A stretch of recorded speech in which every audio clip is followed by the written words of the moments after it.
There are fears two of Dunedin's coastal communities will be inundated with freedom campers after the city's council shot down a proposed ban this week.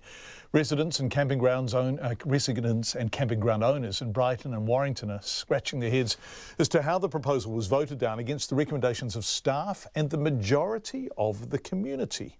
Timothy Brown reports.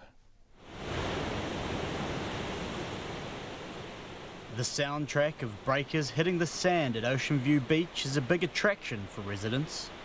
But as summer rolls around, it's a different soundtrack which is causing angst.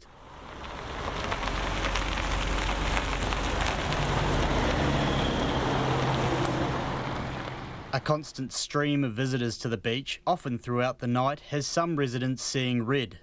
One, who did not want to be named, says Dunedin's councillors have let the community down by rejecting the ban on freedom campers. It's sad, isn't it? Because that's a reflection of the community. That's what they wanted, those who complained, and they're just overridden.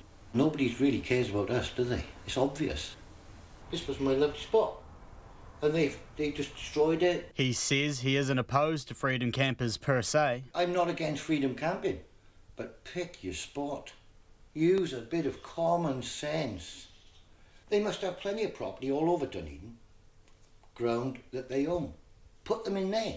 Put them on industrial parking, because all they're doing is sleeping there the night. Nearly 3/4 of the community supported the ban, but it was voted down by councillors, 8 votes to 6. Waikouairi beach camping caravan park owner Stuart Elwood says he cannot fathom why the council would vote against the wishes of its residents. The majority of people don't want freedom campers. Why and how it has got to the point where council just override it, I don't understand that. They have had their difficulties and their challenges in the 2 locations they've had to date. What do they think is going to change now then, being that they have basically continued to licence this sort of behaviour? Stuart Elwood says he's offered to work with the council to accommodate freedom campers and address the issues they create.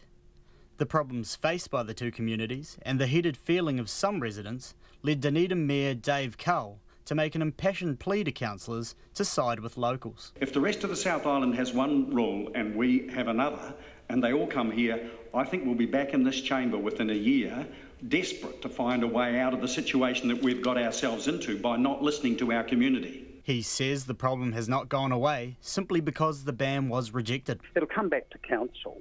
The option that we may have to develop needs to be one that gives councillors confidence that it can be implemented and enforced, and it may be that it's some kind of hybrid where there is a limited capacity for freedom campers, and it may be that it involves other agencies like DOC. But in the meantime, for tourists like Alex Braun, freedom camping is a cheap way to see the country, and he's not the only one. 4 weeks ago was the last time in Dunedin, and we tried to sleep here, but it was full. The whole parking space was full of people. So Alex Braun says Dunedin's willingness to accommodate non-self-contained campers is a point of difference, and many skip through neighbouring council areas like Queenstown Lakes and Waitaki due to their bans.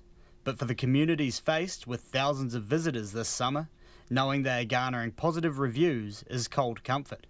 In Dunedin, for Checkpoint, Timothy Brown.